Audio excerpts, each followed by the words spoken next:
Hello, and welcome back to Thecrimereel. For this week's true crime story, we shall be looking at the life and crimes of Charles Rumbaugh. Charles Francis Rumbaugh was born in Texas on the 23rd of June 1957, the 8th of 11 siblings born to his parents Harvey and Rebecca Rumbaugh. While little is known about his early childhood, it has been widely reported that he committed his first robbery at the age of just 6. Led on by one of his older brothers, he skipped school and the two of them, along with a group of older boys, broke into a building in San Angelo, Texas.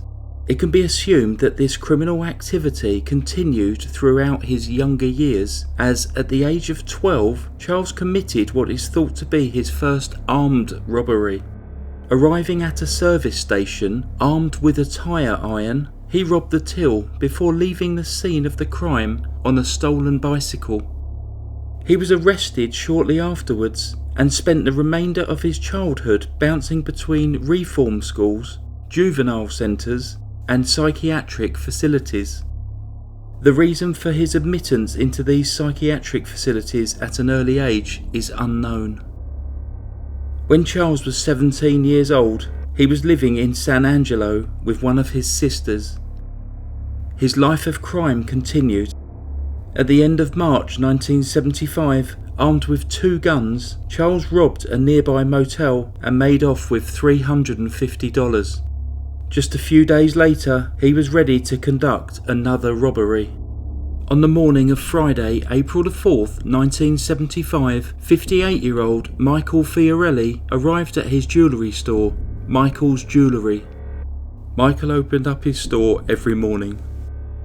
Dressed in a blue suit, he was going about his business when the door opened and Charles walked in. Michael greeted his customer, but Charles immediately pulled out a gun, instructing Michael to bag up the money. As Michael walked towards the safe at the back of the store, he reached up to grab his gun, which was hidden on top of one of the cabinets. Seeing what Michael was trying to do, Charles grabbed him and pushed him to the floor. As a struggle broke out, Charles shot Michael twice. He then grabbed the notes from the cash till and fled the scene. He made just $54 from the robbery. Soon after, a man by the name of Gerald Bishop arrived at the jewellery store. As he walked in through the open door, he saw Michael lying in a pool of blood on the floor. Gerald called an ambulance and Michael was rushed to hospital, but he was pronounced dead on arrival. Little has been reported on the police investigation, but it didn't take long for them to work out that it had been Charles who had committed the murder. They arrived at Charles's house less than 2 blocks from the jewellery store that same afternoon. As they approached Charles, he pulled out a gun, but one of the arresting officers was one step ahead and shot Charles in the hand before he could harm anyone else. Charles knew that the police had an extremely strong case against him. Less than 1 month after his arrest, whilst in jail awaiting trial, Charles tried to take his own life. He was saved by prison staff. The following month, June 1975, he tried once again to end his life. He was again saved. 6 months later, in December 1975, Charles, along with 2 other inmates, Michael Sutton and Roger Barrett, managed to escape from the Potter County Jail where they were being held. The 3 men managed to cut a hole in a wall and tie bed sheets together to climb down to the street below. Roger's girlfriend, Bobby White, was waiting in her car to help them make their escape. The group travelled around 200 miles south of Amarillo when they were stopped at a routine traffic check. Bobby was driving at the time and was unable to produce her driving licence, which resulted in her and the 3 escapees being taken to the nearby courthouse. The officer, unaware that the 3 men had just escaped from jail, was attacked and overpowered by them as they arrived at the courthouse. As the group attempted to force the officer back into the car, another police officer saw what was going on and pulled his gun to attempt to gain control of the situation. During this distraction, the original officer managed to retrieve his weapon and the men were rearrested and returned to jail. The following year, in April 1976, the murder trial began. Charles was found guilty of first-degree murder. During the trial, the jury were played a recording of Charles, which was made shortly after his failed escape attempt. In this recording, he referred to himself as an assassin and also stated that he would definitely have killed the arresting officer if it had been him who managed to get hold of the gun. When he appeared in court for sentencing a few days after the trial, it was determined that he would face the death penalty. Charles was unrepentant and even threatened to kill the judge, bailiff, district attorney, and his own attorney. It wasn't until later that day that it was realised how serious this threat was. Charles had been carrying a makeshift weapon made from a filed metal strip which was over 15 centimetres in length. Remaining unrepentant for his crime, Charles was reported to have declared in prison that he had been forced to shoot Michael because Michael, in Charles's words, called his bluff by not handing over the money. He appeared to crave notoriety, boasting about his past crimes and future intentions. However, the longer that he spent on death row, the more drained and tired he became. As early as 1978, it was quoted that he would be relieved if his execution finally went ahead, stating that the dying is easy, it's the waiting and not knowing that is hard. In 1980, 4 years after his original trial, Charles won the right to a new trial. Once again he was found guilty and he was again sentenced to death.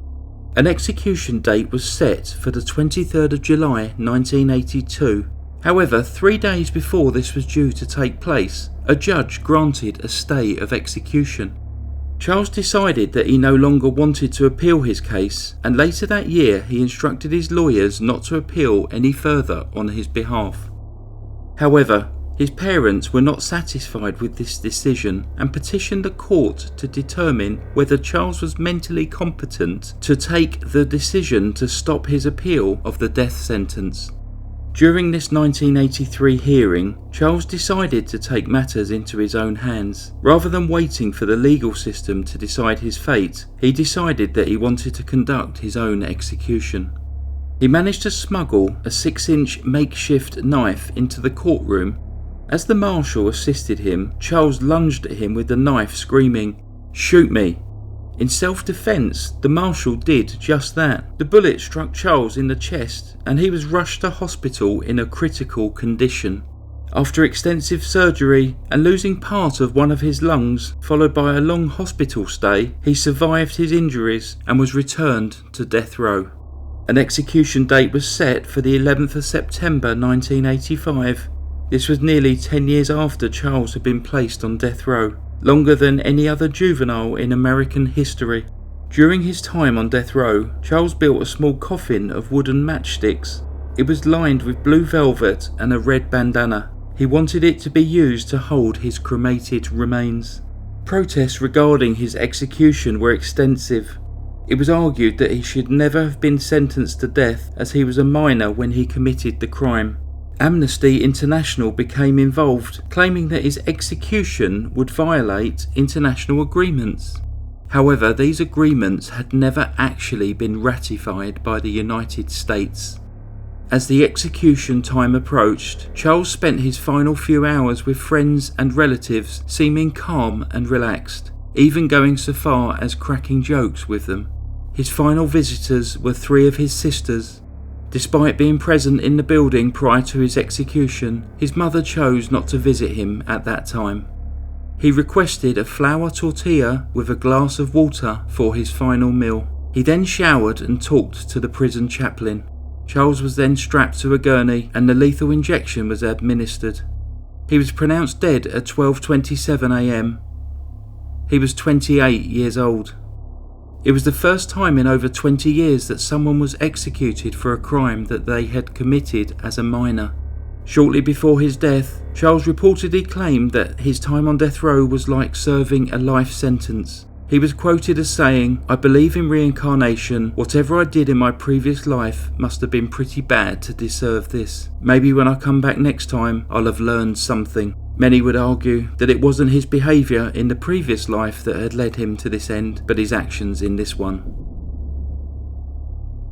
Thanks very much everyone for listening to the story of Charles Rumbaugh. As usual, please like and comment down below, and please subscribe if this is the first time of hearing me. There are many more stories to follow. Thanks very much for listening to the Crime Reel. Stay safe. Goodbye. Psst. As you know, today's story was about Texas. If you've got any stories about Texas or any of the Texan ways, I'd love to hear about them. Comment down below. Thanks for listening to the Crime Reel. Goodbye.